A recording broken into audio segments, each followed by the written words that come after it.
ನಿದ್ರೆ ಬರುತ್ತೆ, ಗಾಡಿ ಓಡಿಸ್ತಾ ಇದ್ರು ನಿದ್ರೆ ಬರುತ್ತೆ, ಟೀಚಿಂಗ್ಸ್ ನಡೆಯೋ ಟೈಮಲ್ಲಿ ನಮಗೆ ತೂಗಿಸುವಂಥದ್ದು, ಕೆಲಸ ಮಾಡುವಾಗ ನಮಗೆ ತೂಗುಡಿಕೆ ಬರುತ್ತೆ. ಈ ತರ ಹಲವಾರು ತಲೆನ ಹೊಡ್ಕೋತೀವಿ, ತಲೆ ಹತ್ರ ಒದರ್ತೀವಿ. ಏನೇ ಮಾಡಿದ್ರು ನಿದ್ರೆ ಹೋಗದೇ ಇರೋಂಥ ಸಂದರ್ಭದಲ್ಲಿ ಒಂದು ಟೆಕ್ನಿಕ್ ನಾನು ನಿಮ್ಗೆ ಹೇಳ್ಕೊಡ್ತೀನಿ. ನಮ್ಮ ನಾಲಿಗೆ ತುದಿ, ಈಗ ನಾಲಿಗೆ ತೆಗ್ದಾಗ ಇಲ್ಲಿ ಮುಟ್ಟೋರಿಸ್ತೀನಿ,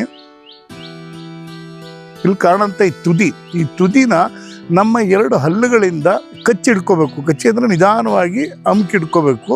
ಸ್ವಲ್ಪ ಪ್ರಮಾಣದಲ್ಲಿ ಅಮ್ಕಿಡ್ಕೊಂಡು 30 ಸಲ ಮನಸ್ಸಲ್ಲಿ ಕೌಂಟಿಂಗ್ ಮಾಡ್ಕೋಬೇಕು.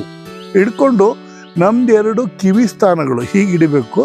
ಹೀಗೆ ಹಿಡಿದು 2 ಕಿವಿ ಸ್ಥಾನಗಳಲ್ಲೂ ಹೀಗೆ ಅಮ್ಕಿಡಿದು 1 2 3 ಅಂತೇಳಿ ನಾಲಿಗೆನ ತುದಿ ನಾಲಿಗೆನ ಕಚ್ಚಿಡ್ಕೊಂಡು 30 ಕೌಂಟರ್ ಮಾಡಾದ್ಮೇಲೆ ಈ ಕಿವಿನ 1 2 3 ಅಂತ ಇಷ್ಟು ಹೇಳಿದ್ರೆ ಸಾಕು.